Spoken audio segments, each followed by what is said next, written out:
নমস্কাৰ।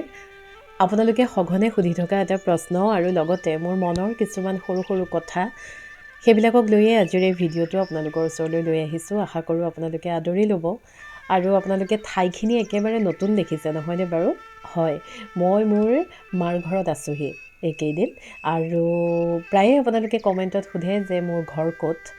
মই হৈছোঁ বোকাখাটৰ জীয়ৰী আৰু দুলীয়াজানৰ বোৱাৰী। দুলীয়াজানৰ বোৱাৰী হোৱা মোৰ বেছিদিন হোৱা নাই, মাত্ৰ 4 বছৰ হৈছে। তাৰ আগলৈকে এইটোৱেই সেইটো ভেটি, এইখনেই সেইখন বাৰী, যিখন বাৰীত মই জন্ম ল'লোঁ, যিখন ঘৰত মই জন্ম ল'লোঁ, ডাঙৰ দীঘল হ'লোঁ। মোৰ জীৱনৰ এটা ৰঙীন পৃষ্ঠা, এটা অধ্যায় এই ভেটিটোতে নিহিত হৈ আছে, সোমাই আছে। আৰু আগতে বাৰীখন ফুল ফলেৰে জাতিষ্কাৰ হৈ আছিলে, কিন্তু পাপা নোহোৱা হোৱাৰ পৰা অকণমান ক'ৰবাত খালী খালী নিচিনা এটা অনুভৱ কৰোঁ, যদিও মায়ে কিছুমান ফুল পাত এনেকৈ লগাই থৈছে যিমানখিনিলৈকে পাৰে। যিহেতু মোৰ মাও অসুখীয়া, মাৰ অসুখৰ যিটো কাহিনী সেইটো মই আপোনালোকক পিছে পৰে কেতিয়াবা ভিডিঅ'ৰ জৰিয়তে জনাম। এতিয়া বৰ্তমান মোৰ এই ঘৰখনত থাকে মোৰ মা আৰু এগৰাকী সহায়িকা ভণ্টি।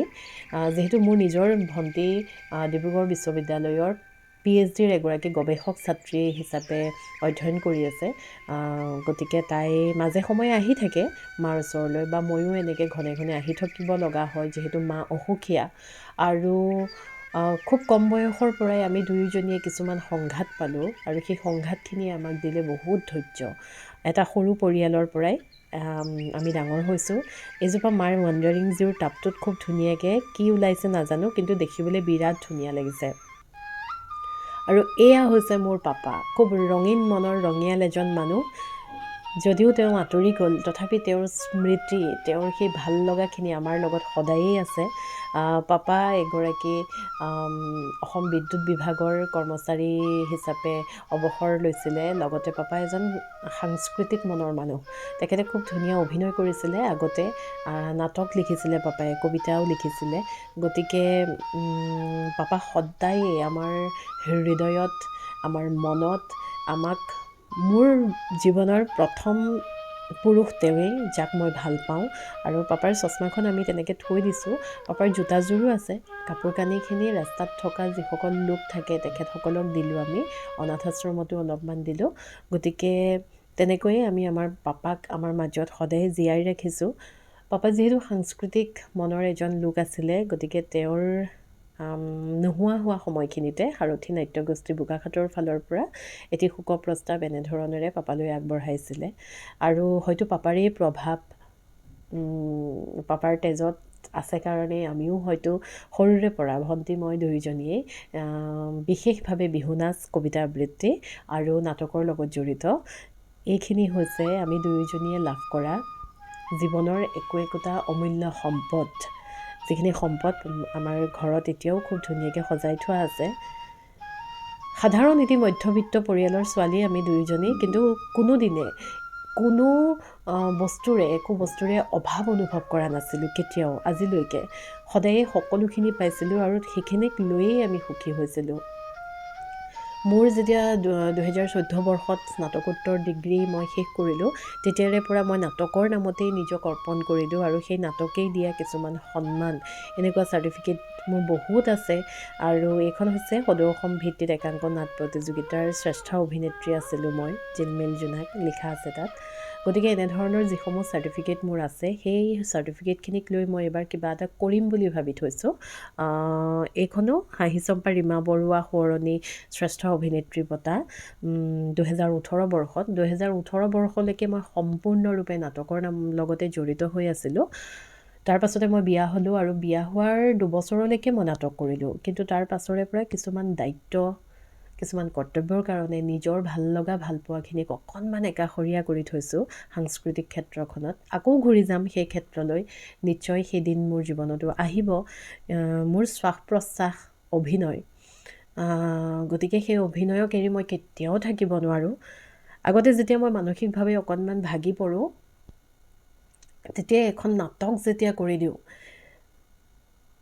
বহুতখিনি সবল হৈ পৰোঁ। আৰু সেই কামটো এতিয়া মোৰ ফুলবিলাকে কৰি আছে। ফুলবিলাকতো আছেই মোৰ লগত অনবৰতে। সেইকাৰণে আপোনালোককো মোৰ এই কথাবিলাক অকণমান ক'বলৈ মন গ'ল, যিহেতু কেতিয়াবা মন যায় ন, মনৰ মাজত সোমাই থকা কিছুমান আৱেগক আমি প্ৰকাশ কৰিবলৈ। যেতিয়া মই ঘৰলৈ আহিলোঁ, তেতিয়া মাৰ দুখ যে ঘৰখনত ফুল এজোপাও নাই, আৰু সেইকাৰণে এনেকৈ বাৰীত কিছুমান টেকেলি পৰি আছিলে, দৈ টেকেলি, সেইবিলাক এনেকৈ বুটলি কাটলি আনিছোঁ। আৰু এইখন আমাৰ বাৰীখন যথেষ্ট ডাঙৰ যদিও একেবাৰে খালী হৈ আছে, মই কৈছোঁৱেই আপোনালোকক। গতিকে এইখিনিতে মই অকণমান ফুল দুজোপামান ৰুই দিম বুলি নাৰ্চাৰীৰ পৰা কেইজোপামান ফুল আনিলোঁগৈ, পিটুনিয়া, জাৰবেৰা, তাৰপাছত ডালিয়া দুজোপামান আনিলোঁ আৰু নাৰ্জী ফুল আনিলোঁ। গতিকে এইখিনি কৰি ল'ম। আমাৰ ঘৰতে যিগৰাকী ভণ্টি এতিয়া থাকে, তাই আমাৰ নিজৰ ছোৱালীৰ দৰেই। আমাৰ সোঁহাত বুলি ক'লেও ভুল নহ'ব। তাই নথকা হ'লেতো মোৰ আৰু অসুবিধা হ'লহেঁতেন, যিহেতু বোকাখাটৰ পৰা দুলীয়াজান এটা দীঘলীয়া ৰাস্তা। সেই ৰাস্তাটোত মই কিমানখিনিলৈকে অহা যোৱা কৰি এই ঘৰখনৰ দায়িত্ব পালন কৰিব পাৰিম, তাই নথকা হ'লে হয়তো মোৰ ভাবিবলৈও অকণমান ভয় লাগে। ভণ্টিও মাজে মাজে আহি থাকে। তাই যিহেতু পঢ়ি আছে এতিয়া, গতিকে তাইকো ইমান বেছি আমি প্ৰেছাৰ দিব নোৱাৰোঁ। সেইকাৰণে সেইখন ঘৰৰ মই ডাঙৰ বোৱাৰী, এইখন ঘৰৰ ডাঙৰ জীয়াৰী। গতিকে দুয়োখন ঘৰতে দায়িত্ববিলাক পালন কৰিবৰ কাৰণে নিজৰ ভাল লগা ভাল পোৱা কিছুমান সাংস্কৃতিক যিখিনি মোৰ কাম, সেই কামখিনি এৰি আছোঁ। কিন্তু সঁচা অৰ্থত ক'বলৈ গ'লে সেই সাংস্কৃতিক ক্ষেত্ৰখনহে হৈছে মোৰ শ্বাস প্ৰশ্বাসৰ দৰে।